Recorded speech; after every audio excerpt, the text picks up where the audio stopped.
Hi guys, welcome back to the Scottish Drumming YouTube channel. This is beginner lesson number 2. If you missed last week's lesson, make sure to go back because as we move forward, we're going to be building on those principles, and if we don't have a strong foundation, that's when bad habits and poor execution creep in. Alright?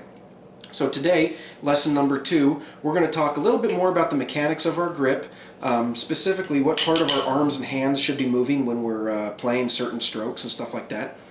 We're also going to go over 2 more of the basic strokes. We're going to go over the flam and we're going to go over the drag.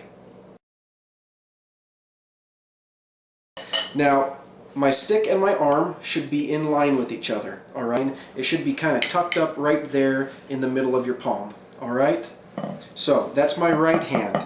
Now notice that I'm trying to keep my wrist as still as possible. Most of the movement is coming from my fingers down here and the stick is pivoting in my thumb and forefinger area.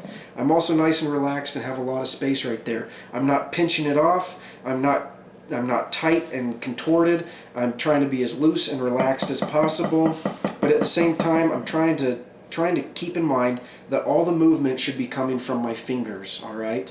Now some notes later on, once you get into accenting notes and stuff like that, you're going to be using some more parts of your arm and your wrist. But for right now, really focus on trying to keep your wrist as still as possible and having all that motion begin with these fingers back here.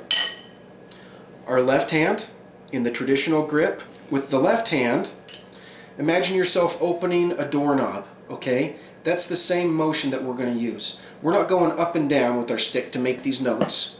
It's a little awkward that way. What we're doing is we're twisting our wrist. We're twisting our entire arm. Alright, so the motion starts in your forearm and you're twisting that hand to get that note. Again, later on when you are accenting notes, and some of the execution of some drum patterns are going to require you to lift up your hand and give it a little more force like that, but you're still rotating your wrist. That's where the majority of that motion's coming from. So right now, right hand, you're focusing on keeping your wrist still. Left hand, you're focusing on keeping your arm still, and all you're doing is rotating it. Alright? So that's kind of the execution that I want you to practice on with your traditional grip this week. Now the first note that we're going to look at is called a flam. What it is with a regular tap, it's just one stick. With a flam, you're going to add a little accent note right before that tap with the other stick. So a right-handed flam would mean that the main note's coming from the right stick, and there's a little bit of an accent note right before you hit the drum head.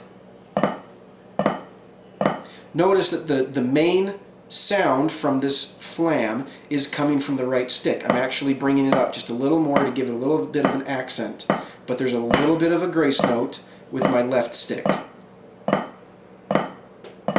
Same's true with the left-handed flam. The main note's going to come from my left stick, and I'm going to add a little bit of a grace note with my right stick.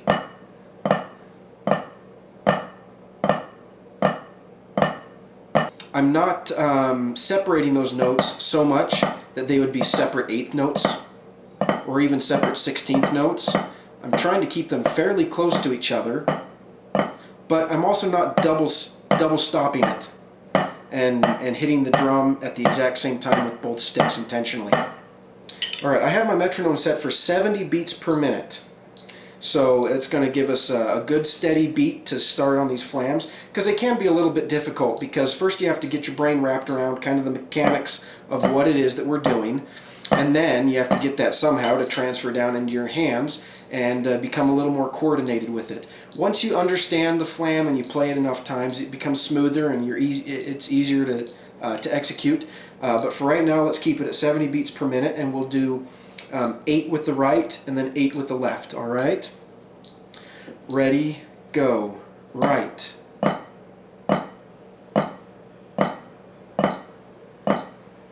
Left.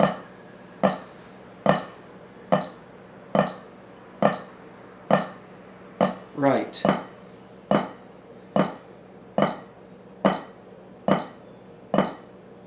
Left.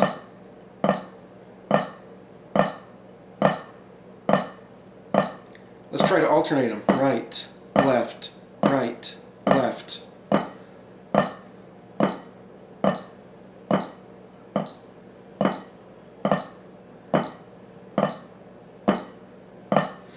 So if you continue practicing like that for the next week, then I'm pretty sure that you'll become a little more familiar and a little bit more comfortable with your flams.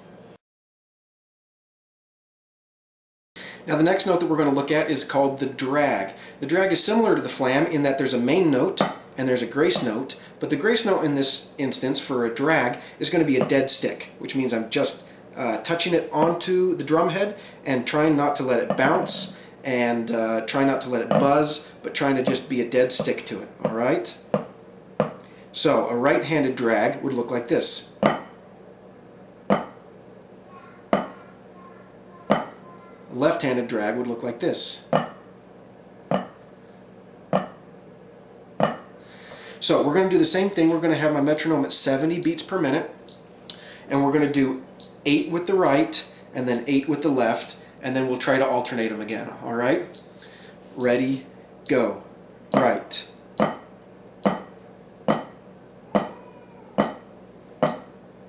Left.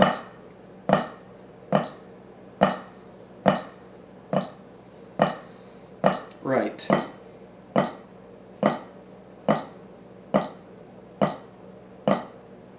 Left.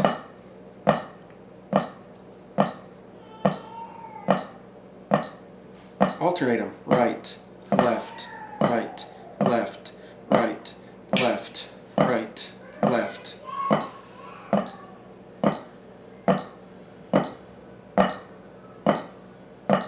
Now, you might have noticed as you're watching that my grip changes. If I'm bouncing my stick, I'm nice and open and relaxed. If I'm dead sticking it, I actually grip it a lot harder because I don't want it to bounce. I want to control what that stick is doing. And it takes a little practice transitioning with your grip strength and where you're holding that stick. And that's why it requires so much practice.